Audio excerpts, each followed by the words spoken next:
Hey guys, welcome back to 5 nothing 100 nothing.com. I am Fugget, the fittest underdog guru using intelligent tactics is what it stands for. And today, guys, I want to talk to you about chapter 7 of A Trainer's Dozen 13 Principles for Personal Training Success. Okay, this chapter is titled Document Successes. Okay, so I'm not going to read it. I'm just going to go off the cuff with a few bullet points and give you the lowdown and whatnot of what that chapter has. All right, first thing, document successes. So what you want to do is you want to take a look, okay, at any one of your clients. And let's say you're just getting into the training industry and you've either got yourself in shape or you've gotten helped your friends or loved ones. You have some kind of successes, and what you want to do is you want to get testimonials. You want those that you've helped to share their story, whether it's in print, audio, or video form, so that it kind of lends credibility to your ability to help the customer or the potential customer, right? So that's kind of an interesting one because a lot of people have a hard time asking for the testimonial.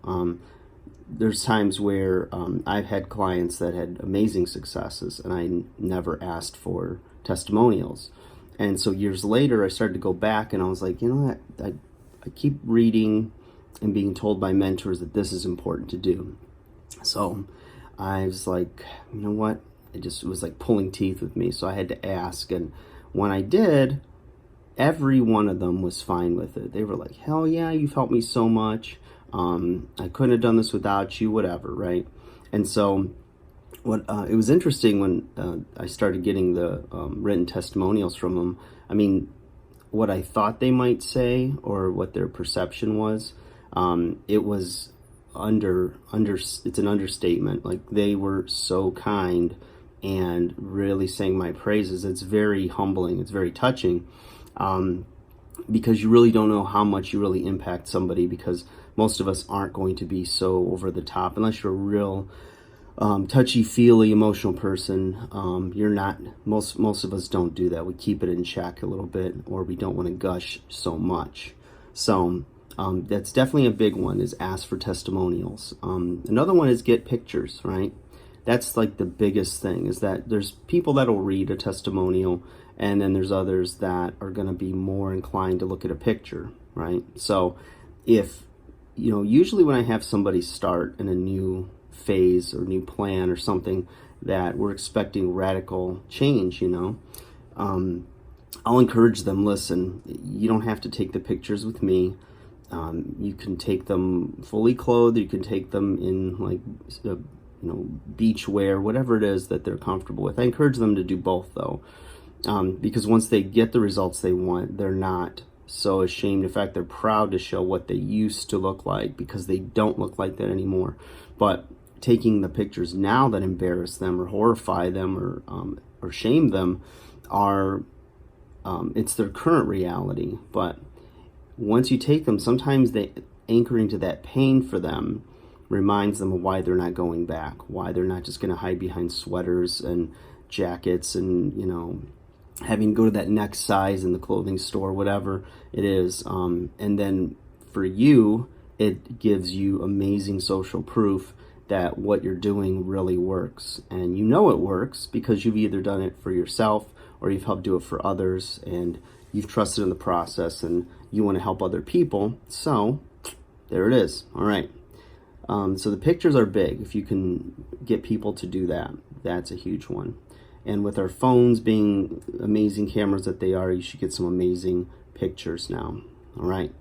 Next thing is measurements. Now, a lot of times shows like Biggest Loser and all that, they focus just on a scale years ago.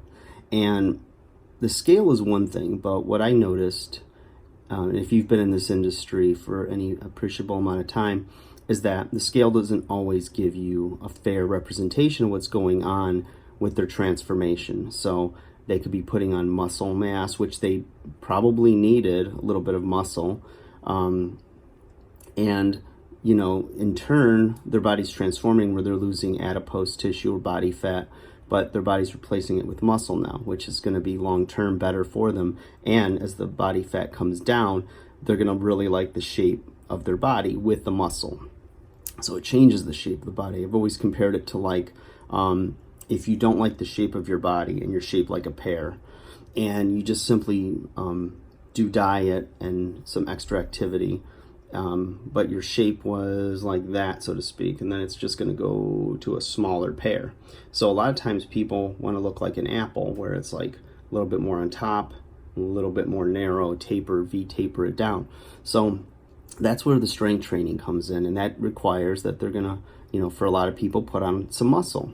So they might not see a scale loss, but one of the benefits of doing something like a body fat measurement is that I've had clients that worked hard, and then 8 weeks later they lost 3 pounds. They're just, well, I'm 2 sizes down in clothes though, but I don't know, I'm like, I should be losing scale weight.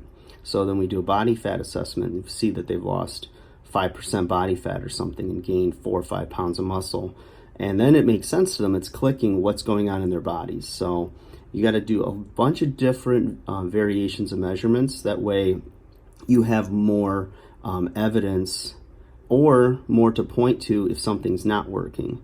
So, the more information you get, the better you're going to be, and the better you're going to be able to program for your client. So measurements are key. So weight, measurements in inches and whatnot, and also clothes, the way clothes fit. So if they have a pair of jeans that they just can't quite get on, and then they finally slip into them, you'd be surprised how much more overjoyed they are and happy than just to see something on a scale. So, that's a real big morale booster and motivator for them. The other thing you can do is for successes is physical feats. So, if your client wants to be able to do a chin-up, right? And you think about like, hey, what do you want to be able to achieve? What type of physical feat or what kind of a physical ability do you want to be able to do that you're currently not doing? Or maybe they've always wanted to bench press 100 pounds, 200 pounds, whatever. Well, start working on a measurable plan to get them to progress up to that. So that could mean, for instance, I have clients right now that are racing to get to see who the first one can get to do 50 push-ups. So right now they started off where one guy could do 10 and his buddy could do 5 modified push-ups on his knees, and now they're both up over 30 push-ups. So they're in competition with each other, and they have a timeline of the end of the year to be able to do 50. It's something measurable. We figured that if they're doing if they're able to execute one more push-up a week and doing in their workouts, that they'll be able to hit 50 by the end of the year, as long as nothing comes up like injury or illness or whatnot. So no setbacks, but it's something that's pushing them to want to do it more and more because it's a measurable goal and they're following that GPS that I guide them through. And sometimes that carries a lot too. So if they're not reaching other goals, their diet was a little off, and you're just waiting to define success by if they lost weight or if they stayed with their perfect diet, whatever that is, then that could be, a mental hurdle that they, stumble on. But, set some physical goals. And the other thing is, I'll just touch on it real briefly here, but it could be a whole nother topic, is do the opposite of trends, okay? So going back years and years ago, if you guys know what the Bosu ball is, it's like the half stability ball that's on a plastic platform. It looks like a little UFO.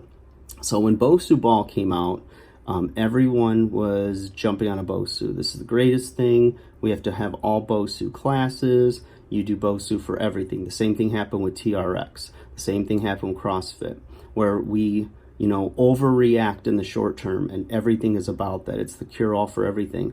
And then in the long term, we underreact, meaning we forget what the benefits are of it, and then we try to move on to the next latest greatest. So we overreact in the short term, and we underreact generally in the long term. So a good example of underreacting in the long term would be the benefits of kettlebell training or doing compound movements, big body part basic movements for overall fitness. So, we lose sight of things. Cardio was demonized for years because, cardio's not going to help you lose weight. It's all diet and strength training.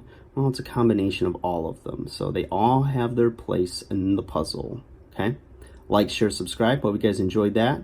We're getting there. Next one's chapter 8 coming up. Almost home, baby. Have a great day, guys.